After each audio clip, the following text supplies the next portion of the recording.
મોરબીના રંગપર નજીક પત્નીની હત્યા કેસમાં પતિની ધરપકડ કરાઈ છે। અનૈતિક સંબંધની શંકામાં પતિએ પત્નીનું ગળું દબાવી અને પથ્થરના ઘા મારી હત્યા કર્યા હોવાનો આરોપ છે।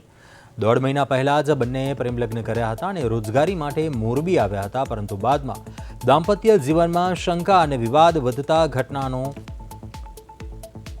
ઘટના બની હતી, જ્યારે મોરબી તાલુકા પોલીસે તાત્કાલિક તપાસ હાથ ધરી આરોપીની ધરપકડ કરી છે। તેમજ પ્રાથમિક પૂછપરછમાં ગંભીર ખુલાસા સામે આવ્યા। હાલ આરોપીના રિમાન્ડ મેળવવા માટે કાર્યવાહી શરૂ કરાઈ છે। સમગ્ર ઘટનાથી વિસ્તારમાં ચકચાર મચી ગઈ છે, તેમજ લોકોમાં પણ ચર્ચાનો માહોલ સર્જાયો છે। પોલીસે આ મામલે વધુ તપાસ હાથ ધરી છે।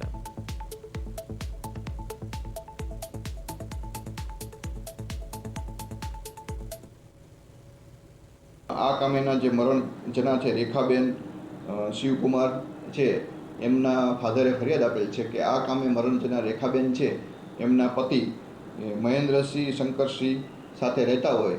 જે બંને પતિ પત્ની રહેતા હોય તેમાં આ કામેના મરણ જના રેખાબેન છે એમને કોઈ અનલીગલ સંબંધ, કોઈ અન્ય સાથે રહેતા મજૂર સાથે સંબંધ હોય એ બાબતે એના પતિને શકવેમ મહેન્દ્રસિંહને શકવેમ પડતા, એટલે બંને વચ્ચે બોલાચાલી થઈ। એ બાબતે એનો ખ્યાલ રાખી અને આ કામેના આરોપી મહેન્દ્રસિંહે પહેલાં રેખાબેનને ગળું દબાવી અને બાદ એને પથ્થરના ઘા મારી અને એનું મૃત્યુ નિપજાવેલ છે। આ બાબતે મોરબી તાલુકામાં ગુનો દાખલ કરેલ છે અને એની ધરપકડ કરી એના રિમાન્ડ લેવામાં આવેલ છે।